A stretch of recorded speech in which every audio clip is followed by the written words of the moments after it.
Let me just quickly give you a list of 4 emotions that can change your life in one day. Emotions are powerful. Sometimes it doesn't take much to alter your whole life direction.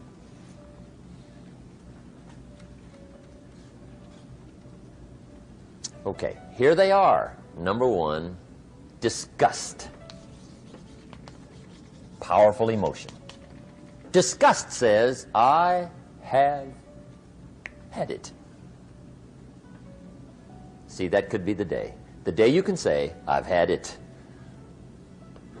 And whether you've had it with something small or something major, the day you can say, I've had it, may not be the day it ends, but the day it begins. That's what I said when that little Girl Scout left my door when I'm 25. I give her the big lie, she leaves, I say, I don't want to live like this anymore. I've had it with lying and being broke. Powerful day. The man's finally had it with mediocrity. He's had it with being a loser. He's finally had it with those awful sick feelings inside, knowing his wife is at the grocery store looking at 2 cans of beans, one marked 37 cents, one marked 39 cents. And the guy sick inside knows his wife's going to buy the 37-cent can, and she doesn't even like the brand. Do you know why she's going to buy the 37-cent can? To save 2 cents. The guy sick inside finally says, I've had it. Being on my knees in the dust looking for pennies, we're not living like this anymore.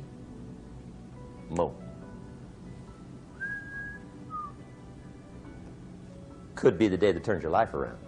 The day you can say, I've had it.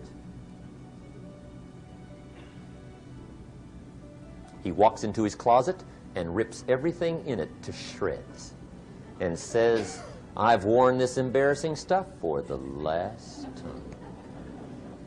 And not only will I never wear it again, no one else will ever wear it again. Commit an act that says, I've had it. Powerful. Here's the next one, decision. And decision-making is powerful. And it's emotional. That's those knots in the pit of your stomach, right? Waking up in the middle of the night in a cold sweat, trying to decide. We sometimes call it inner civil war. What shall I do? Well, for progress, you must decide. The best advice I can give you came from a wealthy friend of mine who said, if it's easy, do it easy. If it's hard, do it hard. Just get it done. If you went home tonight and in the next few days cleaned up a whole list of decisions, that might furnish enough inspiration for the next 10 years. I found this out many times after you've decided. Getting on with it is easier than deciding. Sometimes decision is the toughest part. Here's the next emotion, desire, wanting to bad enough. And I don't know how to tell you to want to. That's something you've got to come up with. There's 2 things I know about desire. Number 1, it comes from inside, not outside. You don't send off for it. Number 2, I know desire can be triggered by something. Who knows what it might be? Sometimes desire waits and sleeps for something to happen. Maybe it's a book, maybe it's a song, maybe it's a sermon, maybe it's a lecture, a seminar, maybe it's the conversation of a friend, a happening, an event. Who knows?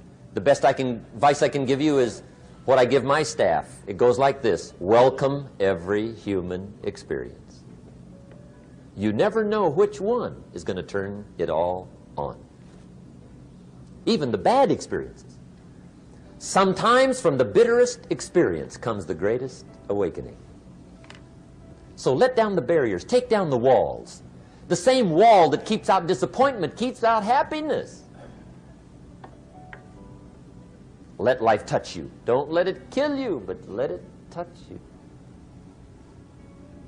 Here's the last one. This one's powerful. Resolve. Resolve says, I will. Two of the most powerful words in the language. I will.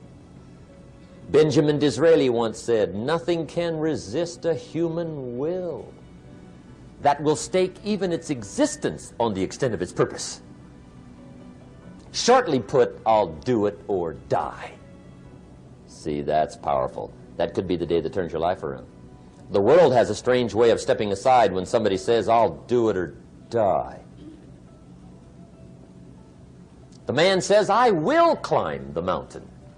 They've told me it's too high, it's too far, it's too rocky, it's too difficult, it's never been done before, but it's my mountain, I will climb it. Pretty soon you'll see me waving from the top. Or dead on the side, because I ain't coming back.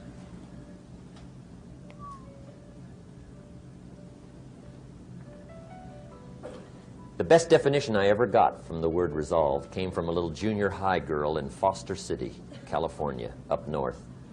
I'm talking to the junior high kids one day. I love to ask kids definitions. They come up with beauties. I got to the word resolve and I asked, who can tell me what resolve means? And I got several hands, and they were all pretty good, but the last one was the best. Little girl, about 3 rows back, held up her hand. She said, Mr. Rohn, I think I know what resolve means. I said, darling, what do you think it means? She said, I think it means promising yourself you will never give up. I said, that's it. Webster, stand aside. That is the definition. Promise yourself you will never give up. I asked the kids, how long should a baby try to learn how to walk? How long? How long would you give your average baby before you shut him off? How long? See, any mother in the world would say, you're crazy. My baby's going to keep trying until it learns how to walk. What a magic formula. Now let me show you what triggers all emotions into activity that brings results. And results is the name of the game. Here it is. Action. Finally, you must do something about how you feel. Jesus, the master teacher, said, don't just be listeners, be doers. The world admires the doers. Whatever it takes to get you to try harder, read more, set your goals, and go for it. Here's the next attitude disease. Overcaution. Some people never will have much. They're too cautious. Now, you can also be too reckless, but you can also be too cautious. This is called the timid approach to life. And my caution was always the risk. Risk used to drive me right up the wall. I used to say, what if this happens?